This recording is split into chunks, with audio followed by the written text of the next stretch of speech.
especially when you start wrapping up livelihood in the shit. Start wrapping up livelihood in the shit, and you start wrapping up fucking social status and all the weird shit that niggas subscribe to present day. It's fucking impossible to be just a creative. Poe called me G, and we talked for hella long yesterday, and he's like, "Nigga, do you even like rap?" But it was how he asked it. I was like, "Nigga, I actually might love it more today than I ever even thought I could." But it's only because I figured out how to retain ownership outside of the music. Like, my livelihood isn't dependent on the music. And it's probably the best thing that could have ever happened for me. And then our man writes the most beautiful fucking letter ever. Well thought out. And then I go, this is what I'm talking about. For those who haven't seen it, the Kendrick, like, you read it, Lex? Mm-hmm. I know you read it. Mm-hmm. Kendrick Lamar, most impeccable timing in the world. Drake is. I'm not about to demonize Drake, because Drake is just very consistent. Bruh ain't done nothing to nobody. Yeah, so no, Drake's gonna be fine. Not a shot at Drake. Yeah. Meanwhile, Ye is losing his mind. No, not losing. A nigga been lost his mind, but in all the shit that don't matter. In the height of the people dying and the world being closed, all this foolish shit is going on, and creativity as a whole has been feeding us across disciplines. Shout out to the designers, shout out to the storytellers, to the builders. Like, creatives are killing shit right now, and have been, especially in the height of the pandemic, and figuring out how to shift and reimagine the industry.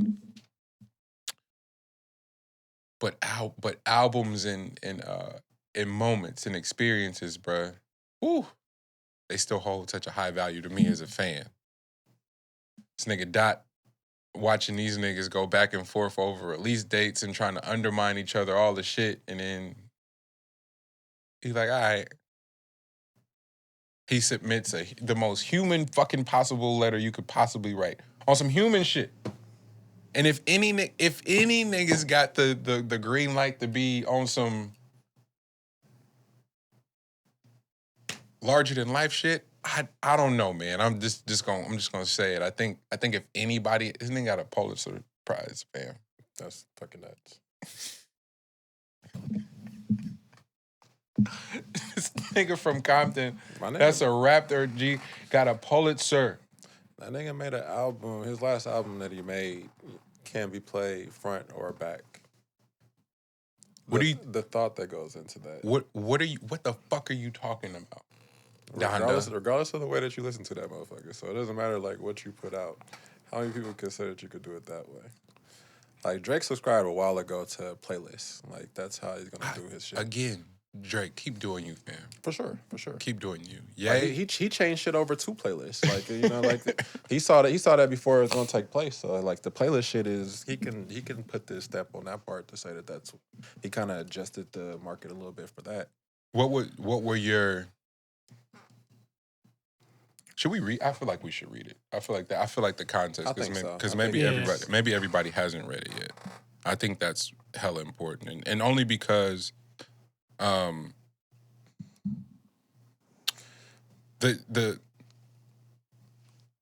what is it, the nuance. It's the nuance, but it's also the. I think it's the pace. There you go. I think it's the pace. I think it's might not read it, but I think it's literally the type of thought that you can have. The type of thought that he put into just those words that are in that can only come from separating yourself, like removing yourself from all of the noise. Like, that's the only way you get those words in that way, like in that form, I would say. I don't think you do that if it's noisy. August 20th, 2021. I spend most of my days with fleeting thoughts, writing, listening, and collecting old beach cruisers, The morning rides keep me on a hill of silence. I go months without a phone. Love, loss, and grief have disturbed my comfort zone, but the glimmers of God speak through my music and family. While the world around me evolves, I reflect on what matters the most, the life in which my words will land next. As I produce my final TDE album, I feel the joy to have been a part of such a cultural imprint after 17 years. The struggles, the success, and most importantly, the brotherhood. May the Most High continue to use Top Dog as a vessel for candid creators as I continue to pursue my life's calling. There's a beauty in completion and always faith in the unknown. Thank you for keeping me in your thoughts. I've prayed for you all. See you soon enough.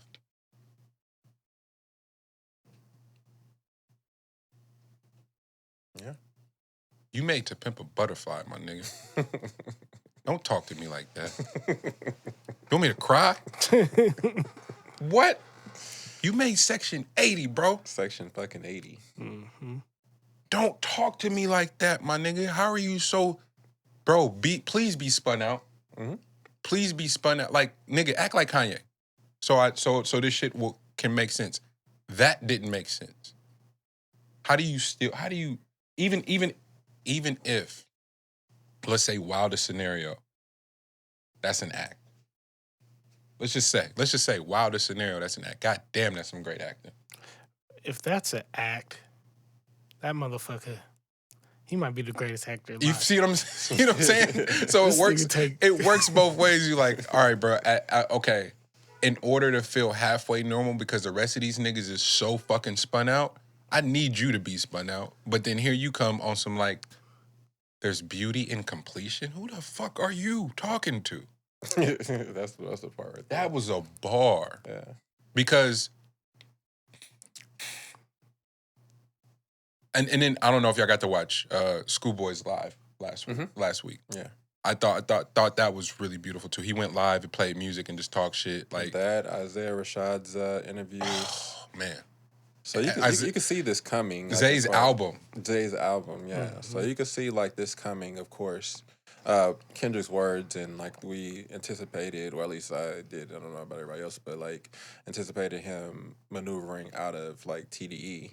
But I thought that was cool that at least what Zay was talking about was just that, nah, nigga, this is actually the place to be because it's opened up. You know what I mean? And TDE opening up is only meaning that somebody had to, you know, allow the space for that to open up. Yeah. You know what I'm saying? Yeah. And like that's literally all of the focus was on the top 2 acts. Yes, that's in order to build this thing. Oh.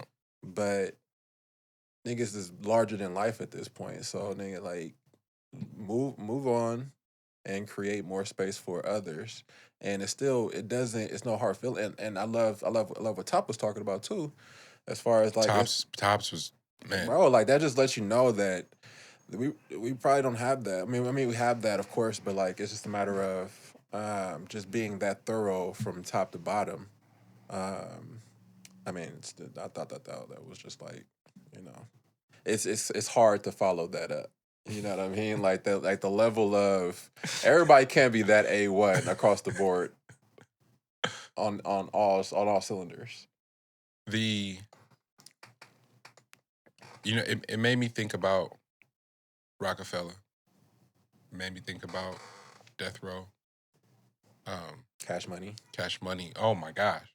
If Cash Money had any level of maturity, then that would, or just motherfuckers could still be doing. I mean, they're doing a lot. Won't even. You know. I won't even go as far as maturity. G. I just really appreciate how much Kendrick goes, most importantly, the brotherhood. We're talking about 17 years of success and the struggles. They had a vision and a dream. And it wasn't always up. K-Dot, who the fuck is K-Dot? Nobody wanted to hear that nigga rap that way, and he from the West Coast, and why does he rap like, what is, like, Ho's Rap Radar interview. I'm a reference that shit for the rest of my life, just for the sake of never getting it fucked up in the name of thinking somebody owe you something. Hey man, I appreciate the accolades for being Hove now and how everybody revered and the goals, all the shit. But please never forget that Rockefeller was built out of necessity because no one wanted to touch us. They thought it couldn't work. TDE was built out of necessity because they were from a particular pocket but made something so different. Mm-hmm. Ali's self-taught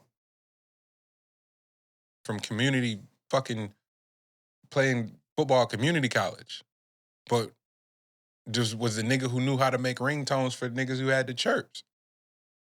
All right, nigga, you the engineer now. What? but you're gonna advance sound. You guys are gonna completely make every artist rethink how they approach making albums. Y'all gonna change everything. And then be remembered forever as the niggas who came through and shook shit up.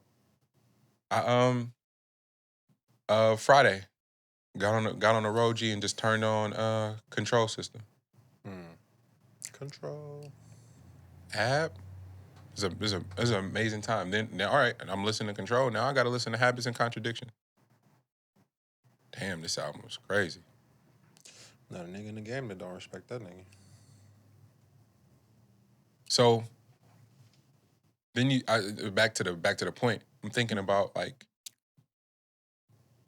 somebody they doing all these death row people who were around death row or had access to death row. They're doing all these interviews online with them, and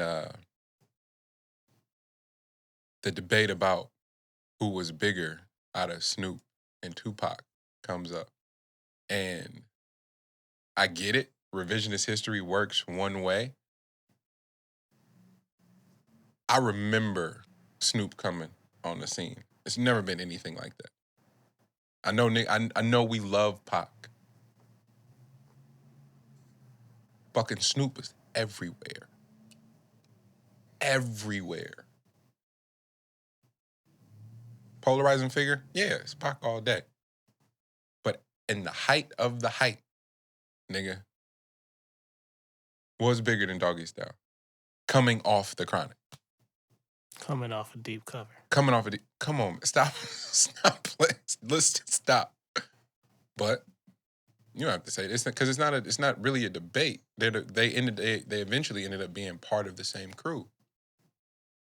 Pac had aspirations to go on and build something else to give others a chance. Snoop went on to do it and give others and put hella people on in the process. Isn't this what it's supposed to look like? This man got his family intact. He still feels, and is aware of how valuable his creativity is. So, here's my final album in this phase, and now I'm moving on. It's supposed to look like that. None of this shit is supposed to last forever. But our scarcity. No, not our scarcity. The scarcity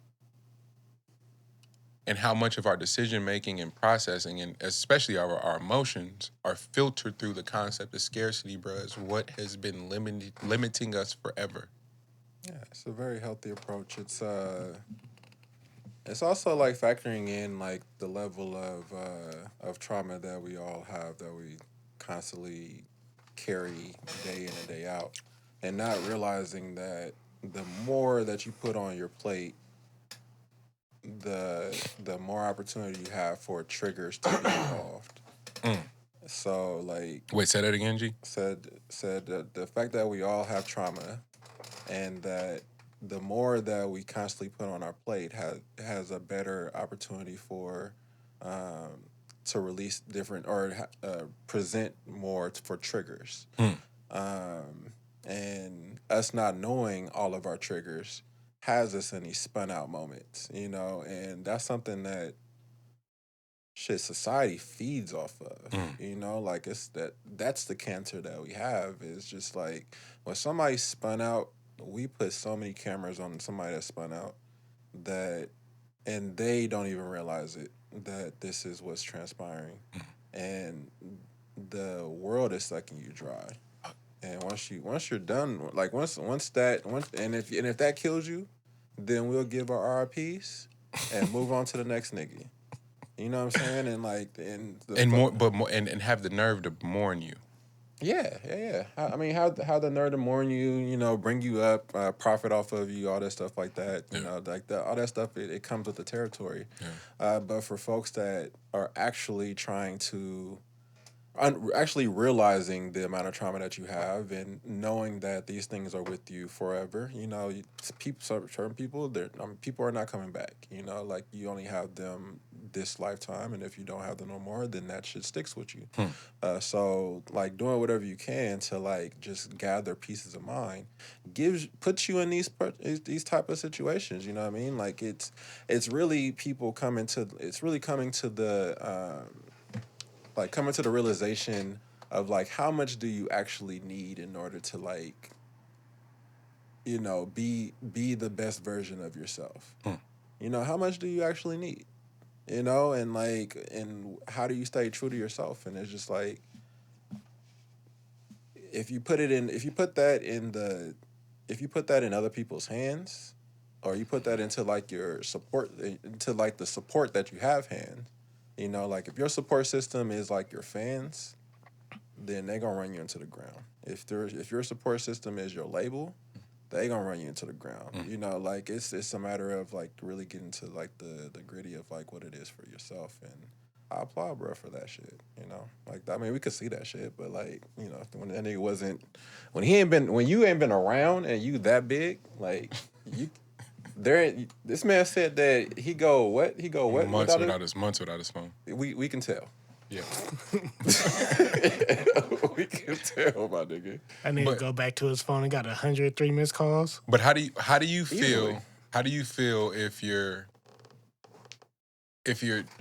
Drake and you're entangled in this thing and the world feeds into it, and then bruh come drop a poem basically, and then just cut.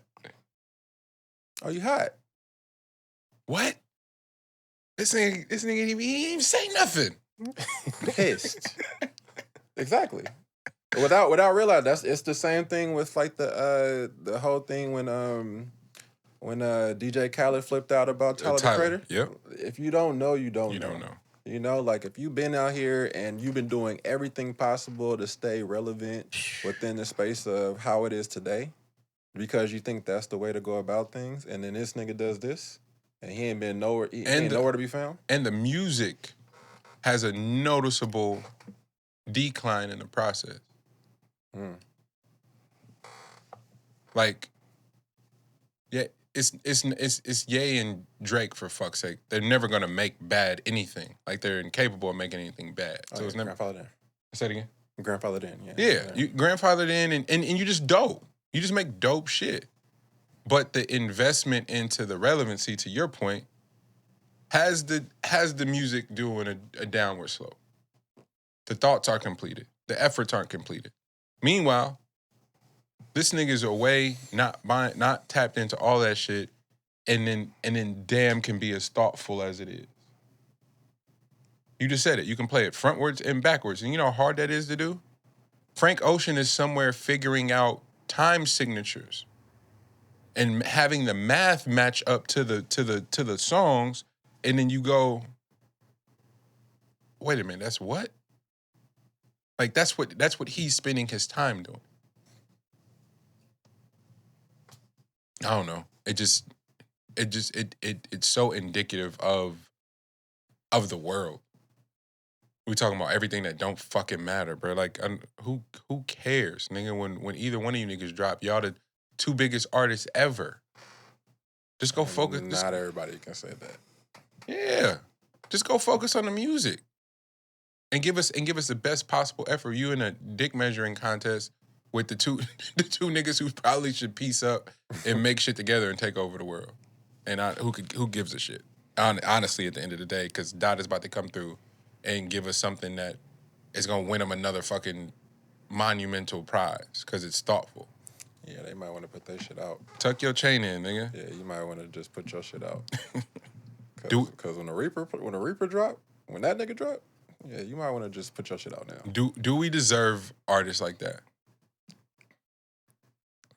No. I'm sorry. I didn't mean artists like that. I meant, do we deserve humans like that? I think the people that know do. But what is knowing? I genuinely mean that. What is knowing? Yeah, I think knowing is that if you can pick up on what exactly an individual is doing, there's not enough. Well, I don't know if there's enough people that know, or if there's just not enough people that have been verbal about it. As far as like just what he's been doing this entire time that he's been gone. You know, like the folks. So you gotta think about it, like. The people that are just so worried about him dropping music, like, nigga, drop music already. Don't realize that, bro, that nigga dropped Damn. If you drop an album like that, my nigga, you ain't never got to drop again in my book if you don't want to. But if you do, then I'll be happy that you did. But it's not like a nigga's about to be stressing you out over, nigga, what's your next... Like, because that's the same thing about when you just drop something, right? As an artist or, you know, just as a musician or whatever. You just drop something and you go out on go out and talk about it and stuff like that. And niggas is already asking you what you doing next. Like, nigga. And it's like, my nigga, I just spent the last X amount of years doing this. Why the fuck are you asking me about what's next? Well, to that point, G, he might be the only nigga spending years on a record. Him and Frank. Mm-hmm. They might be the only niggas spending years on a record because of the climate. Nigga, what? Isaiah's done it. Though he, I don't know how much of it was of his choosing or like that's just what he does. No, that's the system over there. Yeah, you gonna sit down, we gonna craft this, and we gonna and because shout out to Deuce, shout out to Danielle, shout out to Kev. Niggas and cracked the code on the formula. That's what I was telling Poe yesterday. Oh, nigga, you can really do this shit. So now, what do I look like? Gee, I'm sitting on joints. Mm-hmm. I thought about it the other day. I got 3 voice notes of 3 separate projects. And I just hit play. I was like, the younger version of me would have been so pressed to put this out because it's just like, damn, this shit hard. Nigga, no. Gotta go find a situation, a platform, a bag, the right marketing strategy, the right this, the right that. And if it's this good, what if I go back and do another pass on it? Mm-hmm. But all that shit comes with being blessed enough to go find how to protect yourself and fund yourself and feed yourself outside of the music so niggas is not taking advantage of you just needing to keep your lights on. Fuck out of here, bro. I love this shit too much. So you still love it? I think I love it more than I ever did because now I'm able to go spend years. I got a fucking song I've been sitting on for 2 years, y'all. You showed up you walked into the studio like right after I cut the vocals. Lex goes, nigga, you ready for your life to change after that comes out? Like that, you just got to be ready for that. And when he said it, I was like, damn. So, just gonna sit on it until everything else is ready. But that's also a luxury. That's also a blessing. So I don't want to demonize the cats that have figured out the formula and just putting out shit at a high clip. Like, cause I enjoy that too. I think there's some brilliance in it. What Westside Gunn is doing, my nigga, run it the fuck up. But Westside is also doing his own thing and not in competition with anybody and very clear on, nigga, I'm better than all you niggas. What you want to do? Give me that mentality all day. If that's gonna be your approach, you know. And then in the same breath, when you said it, nigga, it's just him, it's just Frank, it's just Tyler, it's just them niggas going away and putting that much effort in. So when they pull up, I can tour. I think I can tour damn for 3 years. For 3 years? What? Name a rapper that was able to tour a record for 3 years. The same one. Travis seemed active because of the Kardashian shit, because of the sneakers and everything. That nigga not putting out no music at how long ago was Astro World now? And then capitalize on a lot of other shit. You know what I'm saying? Like, he doing everything else. And meanwhile, him and Mike Dean are, nigga, they in there chipping away and sculpting something that's gonna come through and make everybody go, God damn. Including getting the bag pregnant again. Shout out to Trav, boy. Pew, pew, pew. You think he was a side shot? Huh? I think it was a side shot. Hell yeah. Yeah. That shit came in right to the right. That motherfucker came in like a pinball, nigga. Oh, man.